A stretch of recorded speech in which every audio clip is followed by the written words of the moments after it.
There's a lie we tell ourselves when we don't want to act. We call it neutrality. We say, it's not my business. We say, someone else will handle it. But silence is never empty. Silence is a position. Minh learned that at exactly 3 a.m. Knock. Knock. Knock. He woke up instantly. Not because it was loud. But because it was deliberate. 3 knocks. Evenly spaced. No panic. No hesitation. When he checked his phone, it was 3 a.m. The hour when excuses feel thinner. He had moved into this house 3 weeks ago. End of an alley. Cheap rent. No questions asked. He liked that. He didn't like questions. Especially the kind that begin with, "Did you hear it?" Because 10 years ago, at 3:07 a.m., someone had knocked on his apartment door. That time, it had been desperate. Rain-soaked. Panicked. He remembered standing still in the dark. Listening. Telling himself, if it's serious, someone else will open. He turned off the lights. He did nothing. The next morning, a young man was found collapsed in the stairwell. Several neighbors admitted they had heard knocking. No one opened. Everyone assumed someone else would. And that is how responsibility dissolves. Into silence. Now, knock. Knock. Knock. It had returned. But this time, it wasn't asking to be saved. It was asking to be remembered. Minh didn't open the door that first night. He waited. The knocking stopped. Just like before. But something had changed. The house felt occupied. Not by a presence. By a question. Over the next few nights, it happened again. Always at 3 a.m. 3 knocks. Nothing more. No voice. No footsteps retreating. Just the sound of interruption. Minh began noticing details he had ignored 10 years ago. The building report. The statements from neighbors. Phrases like, "I thought someone else answered. I wasn't sure it was serious. I didn't want to get involved." Collective innocence. Manufactured by shared hesitation. The young man had been 19. He had been locked out in the rain. He had been knocking on every door. Not just Minh's. Minh wasn't uniquely cruel. He was ordinary. And that frightened him more. Because evil doesn't always look violent. Sometimes it looks like waiting. By the 4th night, Minh stopped pretending it was external. When the knocking came, he didn't rush to the door. He sat still.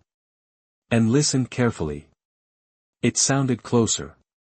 Not louder. Closer.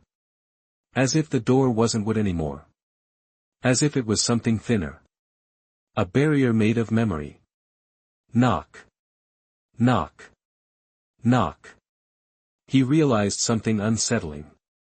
The rhythm matched his heartbeat when he remembered that night. Fast. Then held. Then release. The knocking wasn't trying to enter the house. It was trying to enter awareness.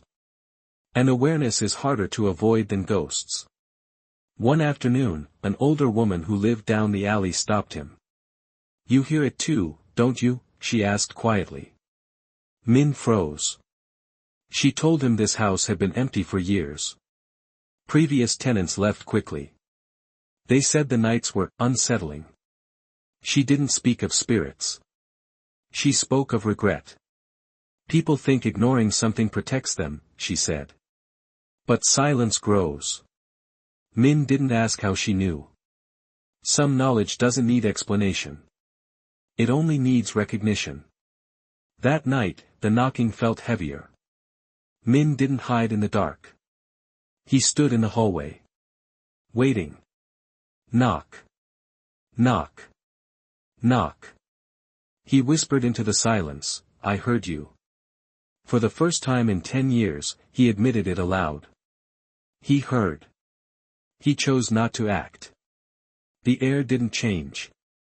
No supernatural shift. But inside him, something moved. Because confession doesn't undo the past. It only removes denial. Minh researched the incident. The young man's name was Tan. A college freshman. He had been trying to get inside before hypothermia set in. Paramedics said earlier intervention might have saved him. Might. That word haunted Minh. Might means possibility. Possibility means someone had the chance. Responsibility doesn't expire with time. It waits. Like an unanswered knock on the 7th night, Minh stood in front of the door before 3 a.m. He didn't wait for fear. He waited for clarity. When the knocks came, they felt different. Not accusing. Not angry. Just present. He opened the door. No one stood outside. Of course not. The knocking had never needed a body. It needed acknowledgement. Minh began noticing small things. Arguments in neighboring houses. Crying that went unanswered. People hesitating before stepping in. The world is full of soft knocks. Most go unheard. Or worse, ignored. Silence is contagious. When one person doesn't act, others feel permission not to. And that is how tragedies multiply. At 3 a.m., the knocks came again. This time, Minh didn't wait for the third. After the first knock, he opened the door immediately. Nothing. But across the alley, a light flickered in another house. He saw hesitation in the window. Someone unsure. Someone listening. Minh stepped outside. He knocked on their door. 3 times. Not as a warning. As an interruption. The door across the alley opened slowly. A young woman stood there, confused. "Are you okay?" she asked. Minh nodded. Then he asked something simple, "If you heard someone knocking, would you open?" She hesitated. The pause was familiar. He recognized it. That fragile space where choice is formed. "I think so," she said finally. Minh hoped she meant it. The knocking continued. But it softened. Not because the past changed. The young man was still gone. Nothing rewrites that. Forgiveness, Minh realized, isn't a transaction. It doesn't erase consequence. It changes how you carry it. He couldn't undo 10 years ago. But he could refuse to repeat it. Weeks passed. The knocking stopped. At least at his door. But one night, as Minh stood outside at 3 a.m., he heard it. Faint. Further down the alley. Knock. Knock. Knock. Another house. Another door. Another pause. He didn't wait. He walked toward it. Because silence is easy. Opening a door is harder. And responsibility, once you recognize it, is something you can no longer pretend not to hear. The world is full of knocking. The question is never whether it exists. The question is, when it reaches your door, will you answer?